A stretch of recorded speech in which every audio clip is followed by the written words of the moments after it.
Hey guys, this is OddOneGaming. This is going to be another Raid Shadow Legends video. In today's video, I want to talk about the summoning event that we're going to have for this weekend and everything that's going on right now, because there are going to be some interesting things going on, and the opinion might also be a bit maybe different than what I normally would think when I see it. You know, the first thing when I look at it, it's kind of like, yeah, everybody should skip it. However, I guess let's look into the Deck of Fate, because this is basically our summoning event for this weekend, but we also know about the progressive chance, and I'm going to go through that as well. So I guess first of all, let's look at the progressive chance, what champions are up for grab, and then we're going to dive into the Adventure Deck of Fate, and I guess I'm going to try and give maybe an unpopular opinion of why maybe you should do some summons. Obviously, if you have anything left, because there's been a hot mess with the Thor Fusion, the Fae Hammer Titan event, you might be completely depleted, like myself included. You see I'm pretty low on shards, like I'm slowly starting to pile them back up, but it's not looking good. Now we're gonna have the progressive chance as usual this weekend, starting on Friday, and it's gonna be on for 3 days. And we have some interesting ones in there. I guess, you know what, let's start from the bottom. Let's start with the epics, and then we're gonna go over to the legendaries. So when it comes to the epics, one of the first one that's on the progressive chance is actually gonna be Seeker. And I'm not gonna lie, I know quite a few people that don't have Seeker, that need Seeker for an unkillable team, so he might actually be a reason why you might want to pull. Considering it's an epic, it is hopefully a little bit easier to get him. There were cases where, myself included, I pulled 15 epics and didn't get him. But if you're looking for Seeker to do a 2-to-1 unkillable clan boss team, then Seeker's gonna be an amazing one, and it might be worth pulling for. The next one's just gonna be one of the OG epics. They used to be really good. Steel Skull, honestly, I would not pull for him 100%. He's just completely power crept. He can do some interesting stuff like solo with good gear, some stuff in Cintranos, but I would 100% not do summons for him. Then the next one, which could be a quirky one, is going to be Tagwar. He's really good because he brings an AoE revive with shields, AoE attack with increased speed and heal, and then increased defense on the A1. He has some viability for Orc Faction Wars and also maybe for Hydra if you're lacking that reviver. That also brings you increased speed. So Tagwar could be on the list of being worth it. Another one that can be really interesting, which I have a video on, is Frenzy the Cackler.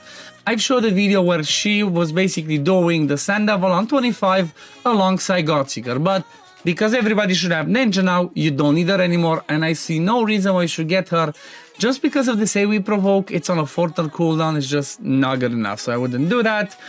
And I guess the last one is gonna be one that's good for basically the cheese teams, and that's gonna be for cheese teams for Arena specifically.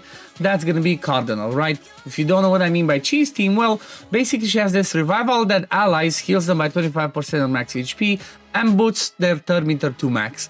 What this actually means is, if you revive them, they are the first ones they go after. Doesn't matter what other turn meter is happening.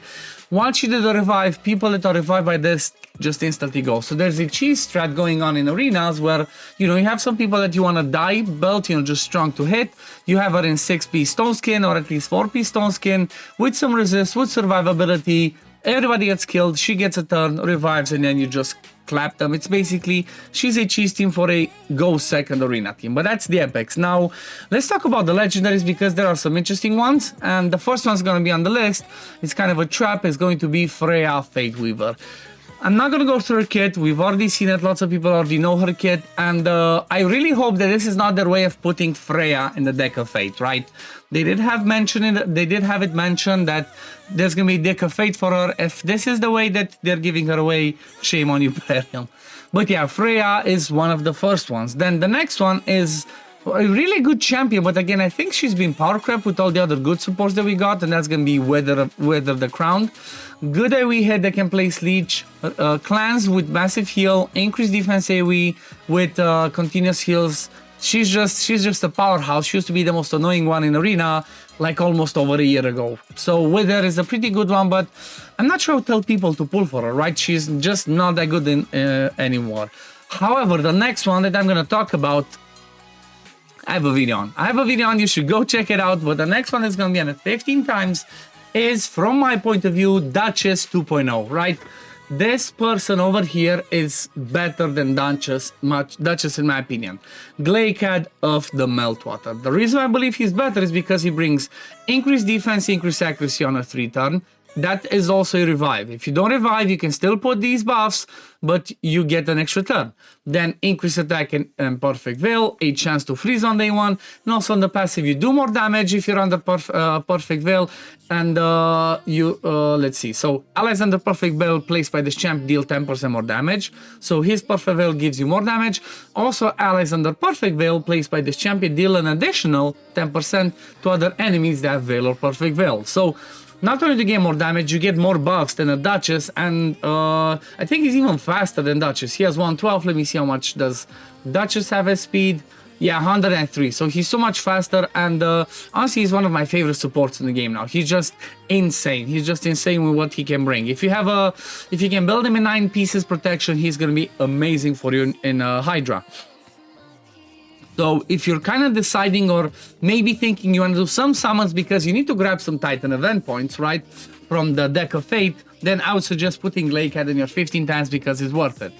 Now another one that's pretty much previous fusion, but this person is kind of like, if you have him, Clan Boss, that's it. You want Kill tonight, right? So if you missed it, it might be tempting for you. Also, there's some cheese teams going on right now for him. So the one I'm talking about is Vault Keeper Wixwell, right? If you haven't seen the videos out there, there's teams where you can use Wixwell with Yannicka and some other people for Nightmare Hydra, where you can cheese it, where, you know, you grow the shields, you let them be stolen, then you explode it with Yannicka. So he is just amazing. Vault Keeper Wixwell, if you missed the fusion and you were, you know, bashing yourself and now it's time to make amends, you might want to pull for him, but again, I'm not sure I'll go too crazy about it. However, do keep this in mind though. The next fusion, from my point of view, is a complete skip. So if you still have some shards lying around, there might be a few things in here that might be catching your eye, right? So definitely keep that into consideration if you're gonna skip the fusion. I know I'm personally gonna not pull any shard for that fusion unless there's something amazing that they're gonna give us. So yeah, Wixwell's the other one. Then we have one more, which is honestly another one that's power crept. Tyrant X Limor, ally protections, increased defense, HP burn. He's just good early game. After that, I see no reason to use him. You know, you just use him in normal Spider with some HP burns, but there's so many other HP burners out there that Tyrant is just like, he's outside the meta, doesn't matter. And now when it comes to the Void Legendaries, well, these are top tier ones, right? These are just amazing ones that might make you want to pull to Hanorok, one of the best ones for Hydra. However, I personally don't like her because I like to do Hydra full auto. And when it comes to her block buffs and the decreased attack is only placed on a target, then spreads debuff. So if you leave it on full auto, she might not do the AoE block buffs, but then she brings increased defense, increased speed, cleansing on the passive, continuous heal on the A1 and decreased speed. She's just amazing for Hydra, especially if you like to manual it. So that's to Hanorok. And then the other one, arguably the king of Hydra as a support, is Krisk, right? I'm fortunate enough to have 2 Krisks. I didn't have Krisk till last year and then I pulled 2. So he's definitely the king of Hydra, right? AoE provoke, increased speed AoE, increased defense on himself, ally protection, continuous heal on himself, increases duration of buffs, AoE decreased speed, shield at the beginning of the fight. If he gets hit, you place decreased defense, decreased attack. He pretty much brings everything, right? So Krisk, he might be another reason why you might be like, you know what, let me try my luck with my voids. And yeah, all in all, honestly, the way that I'm seeing this and the way that I'm thinking about it is because of the rewards. Let's look at the rewards and I'm going to tell the conclusion at the end. We don't have anything too interesting in here. So it's just Slayer set. Like maybe if you're missing, like for example, maybe for me, I would like if I get the Skinwalker one for my Marius, if it's a crit damage, or for somebody like a Sun Wukong, this can be good, right? Keep in mind, you can click and check every single one of those. So I would say just look at them, see if there's some stuff that, you know, you might want to get. Do keep in mind, you might have to pull all 40 to get them. And also there might be the hammer points that you're still missing if you skipped some other previous stuff for the sake of getting Thor's Awakening. So the rewards are not the best. I'm not gonna be doing, honestly, any summons this weekend personally for this, because there's nothing in the Deck of Fate that really tempts me. Like, yeah, I want those Titan points, but I think I can still get them from everywhere else. And then when it comes to champions that are going to be on the 15 times, I pretty much have most of them, or at least the ones that I care about. Now, what's the conclusion from my point of view again at the end? I think that if you're looking for any of those epics or legendaries that are going to be on the 15 times, I think you should be pulling if you're going to skip the fusion. That's my opinion, right? If you're going to be skipping the fusion, which, like I said yesterday, looks like one of the most skippable fusion ever, I think you should maybe try some luck if you want. Keep in mind, it's only 15, 20, then 25% chance. But you know what? If you're going to do some summons, you can combine this because the Deck of Fate goes all the way through the weekend. So you might have a reason to actually do some summons, and maybe grab yourself some good Slayer set and some more of these hammer points and this Immortal Soulstone. Like, nothing else really attracts me that much. But anyway, I guess this is gonna be it for today, guys. Thank you all for watching. As always, if you do enjoy my content, don't forget to like this video, subscribe to the channel to see when I upload next, and see you on the next one. Peace, love, take care, everyone. Bye, guys.